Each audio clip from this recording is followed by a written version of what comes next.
Saya ini divonis COVID itu hari Senin tanggal 21 Juni.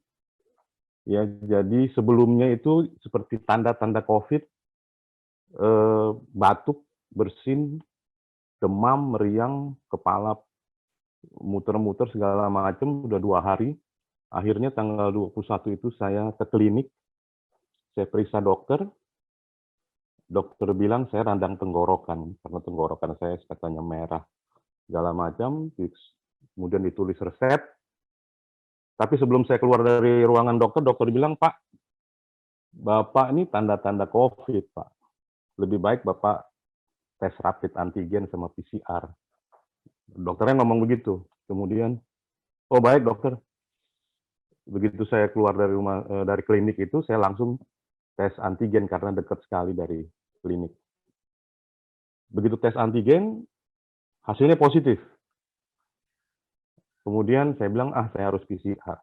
PCR, hasilnya positif. Jadi antigen dan PCR saya positif, itu membuat saya down. Maksudnya, kok bisa gitu ya? Biasalah pertanyaan-pertanyaan muncul, dari mana, di mana, siapa yang nularin. Dan badan akhirnya makin lama makin gak enak. Akhirnya saya isoman di rumah selama beberapa hari dari hari Senin itu, setelah saya divonis, sampai 5 hari. Pada waktu isoman di rumah itu keadaan makin gak enak, hilang penciuman, makan juga gak enak, nelen sakit, badan makin lama makin remuk, makin gak enak lah, pokoknya segala sesuatu makin gak enak. Akhirnya pada waktu tanggal hari Jumat itu saturasi saya turun sekali sampai di angka 69, 70 gitu, nggak naik-naik. Dan akhirnya Dara dan Paul kirim dokter ke rumah. Dokter bilang saya harus langsung dirujuk ke rumah sakit karena sudah nggak bisa ditahan-tahan di rumah, ini udah bahaya katanya. Sedangkan anak saya itu normal-normal aja, hanya untuk isoman di rumah walaupun positif juga. Akhirnya hari Minggu ya, kalau nggak salah tanggal 27 Juni, 27 Juni, iya. Paul dan Dara bawa saya ke Rumah Sakit Pondok Indah Bintaro untuk diperiksa, dan di situ saya boleh katakan bahwa itu masa kritis pertama saya. Karena di Rumah Sakit Pondok Indah Bintaro itu saya harus duduk 5 jam lebih menunggu diperiksa di rumah sakit itu, yang akhirnya tiada hasil. Karena Rumah Sakit Pondok Indah Bintaro itu tidak menerima pasien COVID. Akhirnya sampai rumah, itu sudah malam ya, saya duduk, saya selonjoran, belum sampai 10 menit, Dara udah bilang bahwa Indra udah dapat tempat tuh di Rumah Sakit Umum Daerah Kebayoran Baru, RSUD Kebayoran Baru di Jalan Abdul Majid. Tapi harus cepet nih, bisa masuk tapi harus cepet. Ya udah, akhirnya dibawalah saya dengan ambulan yang sama ke rumah sakit itu. Akhirnya singkat cerita 30 menit sampai rumah sakit itu, saya masuk ke dalam, ambulansnya masuk ke dalam, jadi nggak lewat depan, lewat belakang IGD.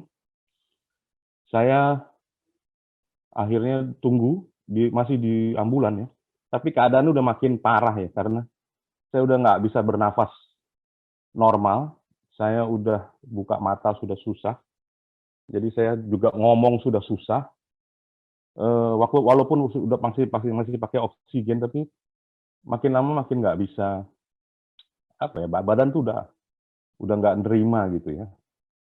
Akhirnya pada suatu waktu di mana saya saya hanya mendengar suara petugas ambulan berkata, wah, Bapak ini udah nggak bener nih, Bapak ini udah nggak respon, udahlah, kita bawa masuk ke dalam, nggak usah nunggu-nunggu. Saya juga nggak tahu kenapa pada waktu itu saya harus nunggu di ambulan, kenapa nggak bisa langsung masuk gitu. Mungkin administrasi atau apa, saya nggak tahu. Akhirnya kedua petugas itu bilang, udah kita bawa aja lah, ini udah nggak respon nih Bapak ini. Itulah suara manusia yang terakhir yang saya dengar pada waktu itu ya. Karena setelah itu saya udah nggak ingat apa-apa. Saya hanya merasakan saya diduduki di kursi roda, kemudian setelah itu didorong, habis itu hilang. Hilang dalam arti di sini, bahasa saya sudah berada di tangan Tuhan. Karena saya udah, mohon maaf ya, saya udah nggak bisa ngapa-ngapain. Saya udah nggak, ya hilang lah gitu. Tapi saya percaya bahwa saya ada di tangan Tuhan. Nggak berapa lama kemudian, ada suara yang manggil saya gitu ya. Tuhan panggil saya begini, Sakti, Sakti bangun. Saya dengar suara itu jelas sekali, tapi saya nggak bisa respon. Karena mulut nggak bisa dibuka, mata nggak bisa dibuka. Suara itu saya dengar. Nggak berapa lama kemudian, suara itu datang lagi. Sakti, Sakti, bangun. Saya kembali responnya sama. Saya nggak bisa saya dengar jelas, tapi saya nggak bisa buka mulut, saya nggak bisa buka mata. Jadi saya juga nggak bisa ngapa-ngapain gitu ya. Akhirnya sampai panggilan ketiga, Tuhan panggil saya, Sakti, Sakti, anakku, bangun. Seketika itu juga, saya merasakan udara segar masuk di dalam hidung saya. Lebih cenderung dingin gitu ya. Jadi ternyata saya baru tahu kemudian bahwa itu adalah oksigen. Dan langsung masuk ke otak sehingga akhirnya saya sedikit-sedikit bisa buka mata gitu. Akhirnya lama-lama saya bisa buka mata walaupun respon belum ini karena masih setengah sadar ya. Saya baru bisa melihat cahaya gitu. Terus pundak saya dipukul-pukul gitu sama dokter.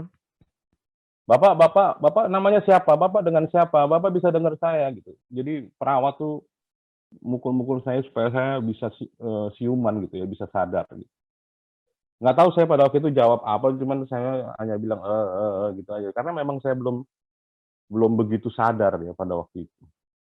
Gak lama kemudian saya lihat di sebelah saya ada tabung oksigen besar, terus akhirnya tangan saya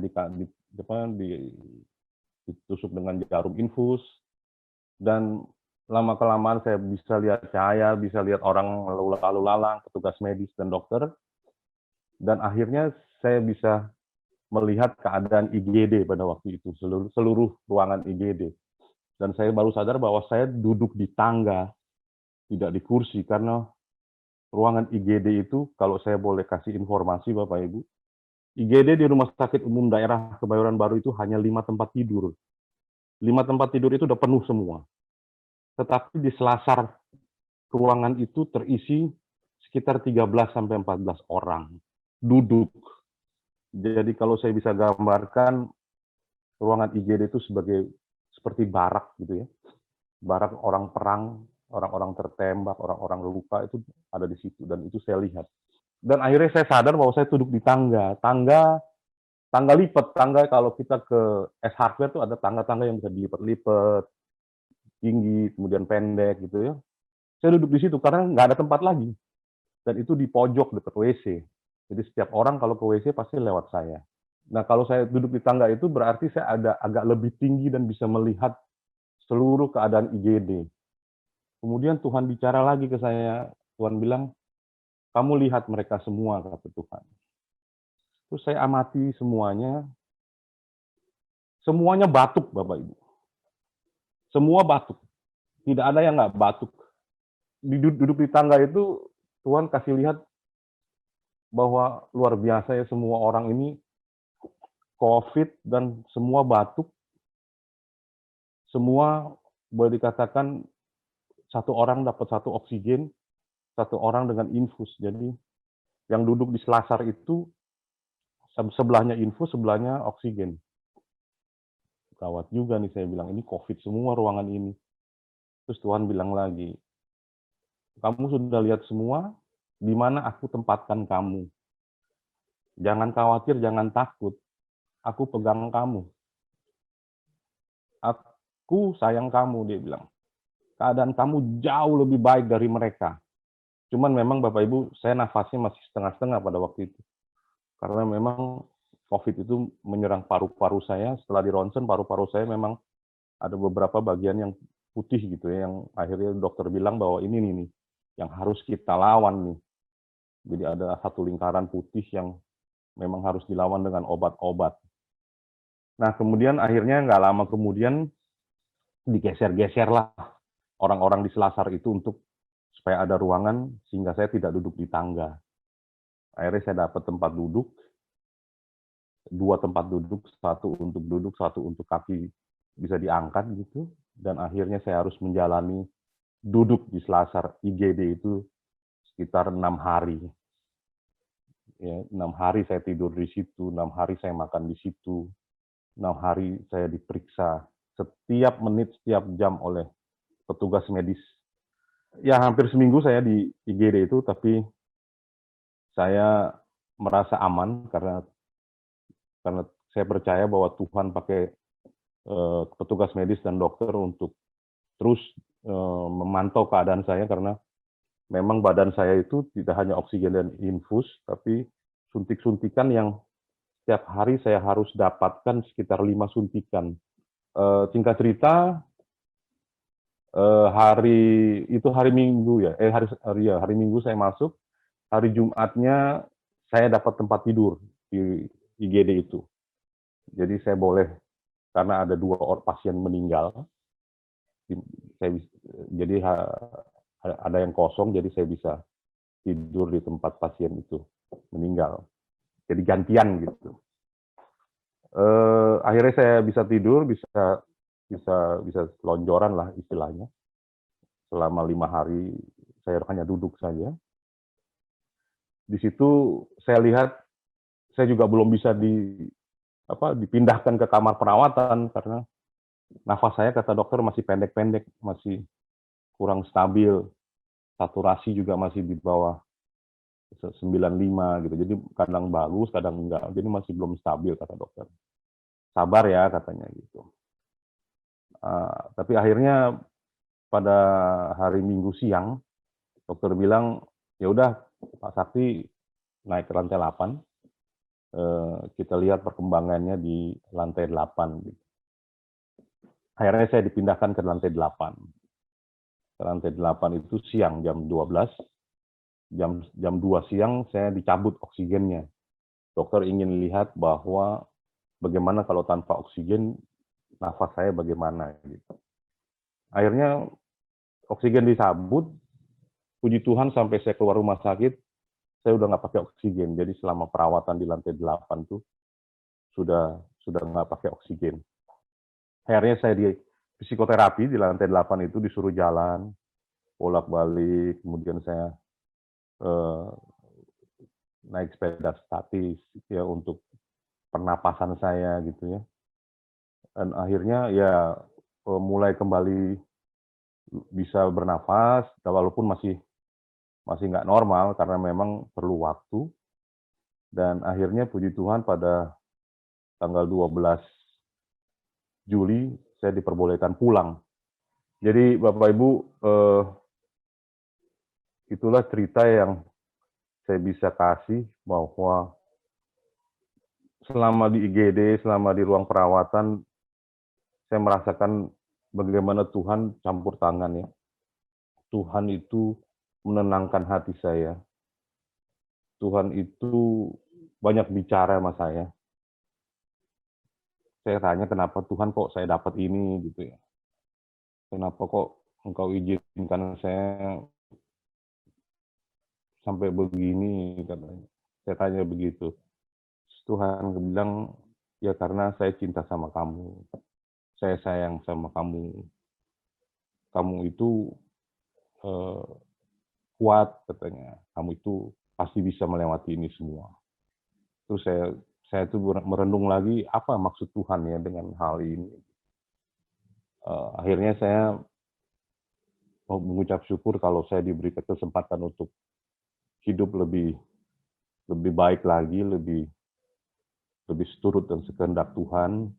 Tuhan mau bahwa kesempatan yang diberikan ini saya jadikan waktu di mana saya bisa kembali melayani Tuhan, karena setelah itu saya merenung, saya sudah 15 tahun saya nggak melayani Tuhan, tidak melayani tidak bekerja di dalam Tuhan. harusnya sekarang ini saya harus mulai lagi nih melayani Tuhan, karena memang saya rindu sekali melayani Tuhan 15 tahun ini. Saya sudah hanya ke gereja aja, nggak pernah melayani Tuhan. Saya jadi ingat akan firman Tuhan di Ulangan 31 ayat 8.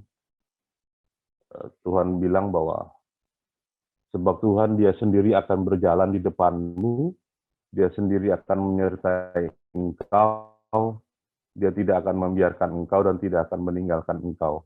Janganlah takut dan janganlah patah hati. Ini firman yang selalu saya pegang selama 15 hari saya di rumah sakit, karena memang nggak boleh takut. Ya terima aja, pasrah aja. Saya banyak pasrah, saya berserah aja. Ya udahlah, mau diapain? Udah dapat begini, tapi ya Tuhan kan ada di dalam hidup saya, jadi ya pasrahin aja. Berikan semua otoritas sama Tuhan, melewati dokter, melewati perawat, yang merawat gitu. Jadi jangan usah khawatir, karena pasti Tuhan akan sembuhkan. Ya, semangat hidup itu yang saya harus timbulkan tiap hari gitu. Wah sembuh ini, wah sembuh ini. Ini pasti pulang gitu ya.